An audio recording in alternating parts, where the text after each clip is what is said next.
You are listening to the Central Indiana Sports Report, episode 148.5, our Indy Ignite preview with Aaron Pitman. You're listening to the Central Indiana Sports Report with your host, Greg Mengelt.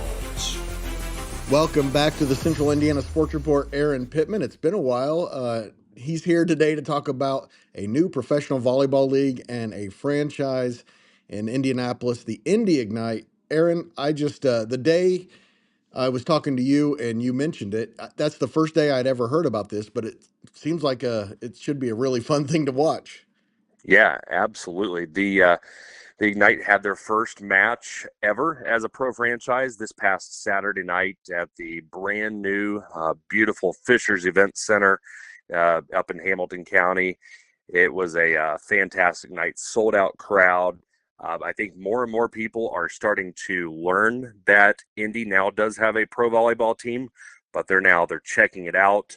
And we're excited about what is to come for this season. And that was game one out of 28 this year. You'll have 13 more chances to get to the Fishers Event Center to see the Indy Ignite. They started with a 3-1 win over the Orlando Valkyries. What was that like? I bet that was a crazy atmosphere, wasn't it, Aaron? Absolutely. The atmosphere was incredible all night long. As you can imagine, with any new pro team or your first home match of the season, especially here, that a lot of these players are either Big Ten products or they're from the state of Indiana. So they had a lot of family in town watching this inaugural match. So a lot of nerves to begin with, and it showed. Orlando actually jumped out ahead early in set number one and took a 25-13 victory in set one. But from there, the nerves settled down. Players started digging in a little bit, and next thing you know, the place just really exploded as the night went along. It was ignite, and next thing you know, they're walking away 3-1 victors.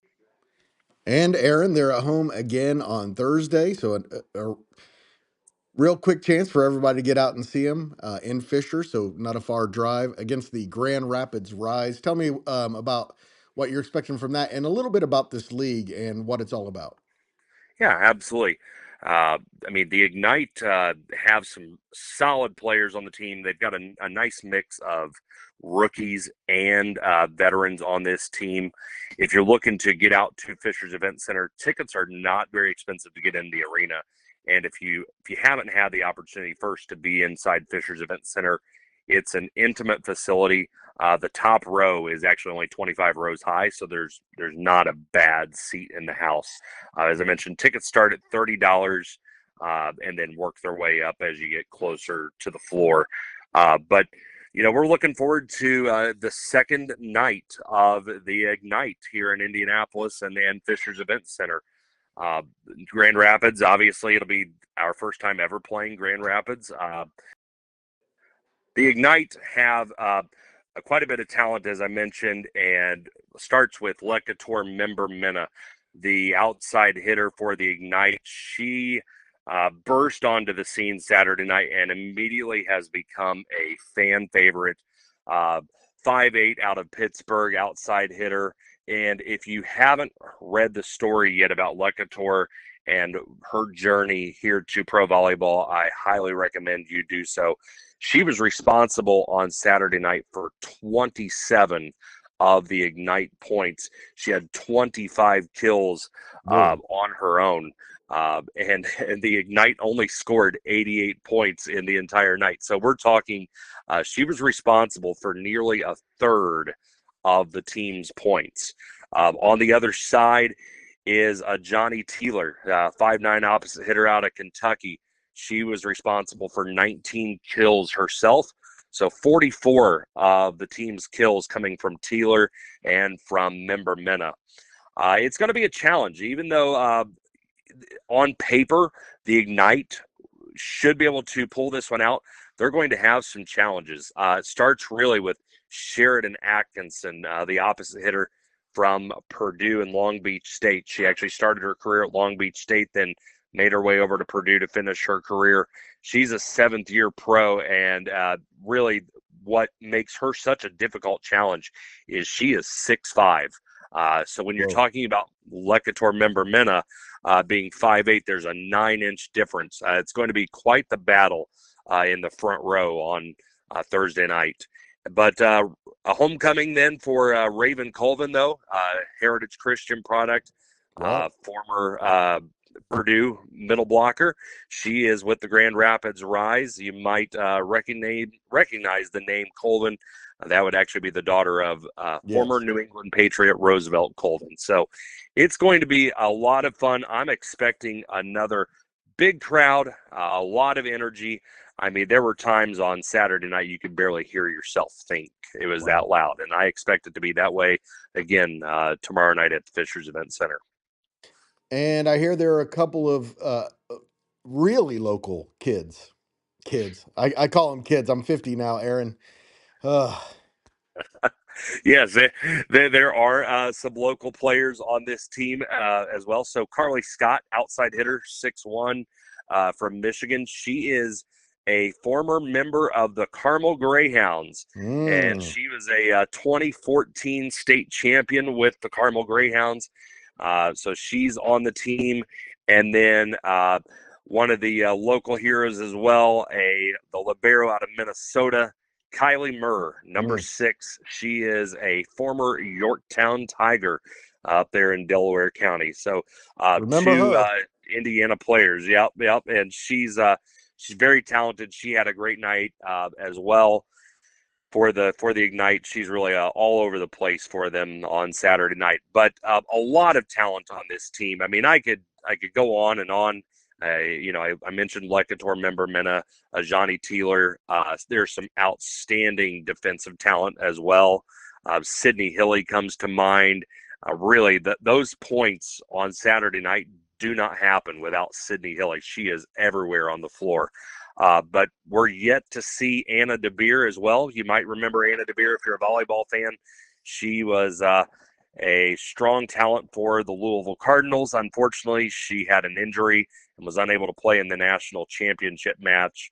But she'll be eventually making her debut with the Ignite. So there's so much talent on this team. You got to get out to Fishers Event Center if you're even considering checking out some volleyball. I highly recommend getting out there because this team is a lot of fun, high energy, and it's fairly inexpensive entertainment as well.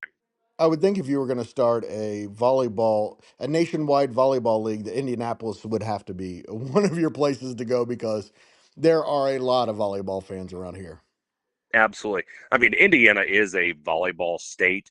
Now, if you're unfamiliar with the PVF, and this is stuff we can talk about at a later time as well, Greg, but the PVF is actually only in its second year. Hmm. The Indy Ignite was originally supposed to be part of that. Well, I shouldn't even say supposed to be. They were asked to be part of the original season, the inaugural season as the PVF.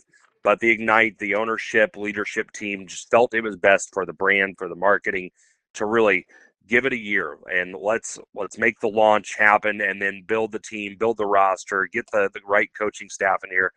And to be honest with you, Greg, I think it's paid off in a massive way. I mean, the Ignite, they're not an expansion team that's going to get walked on this season. They're an expansion team that you are going to have to come ready to play. Otherwise, they will beat you.